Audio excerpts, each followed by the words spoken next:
Уже 6 жителей Коми написали заявление с просьбой присвоить им статус общественного инспектора по охране окружающей среды. Должность появилась относительно недавно, потому и заявлений пока немного. Отметим, что количество добровольных помощников не ограничено, хотя Минприрода Республики считает, что для эффективной работы будет достаточно примерно 30 активных общественных инспекторов. Их основная задача – экологический контроль. Общественный инспектор, повторюсь, на добровольных началах работает.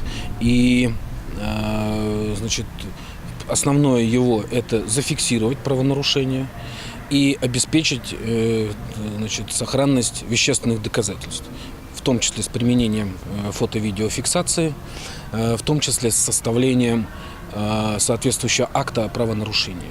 Значит, мы разработали сегодня и форму такого акта, и специальные инструкции для инспекторов. То есть у нас инспектора пройдут обучение, как обеспечивать сохранность доказательной базы, как составлять правильно документы о правонарушении.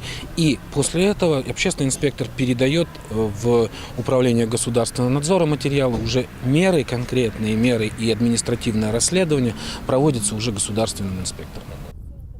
Стать общественным инспектором по охране окружающей среды может любой совершеннолетний житель республики. Для этого нужно написать заявление и пройти собеседование. Проводить его будет специальная комиссия. Ее первое заседание намечено уже на сентябрь. Отметим, что на Институт добровольных экологических помощников Минприрода возлагает большие надежды. Государственных инспекторов в регионе не хватает, и помощь волонтеров будет весьма кстати.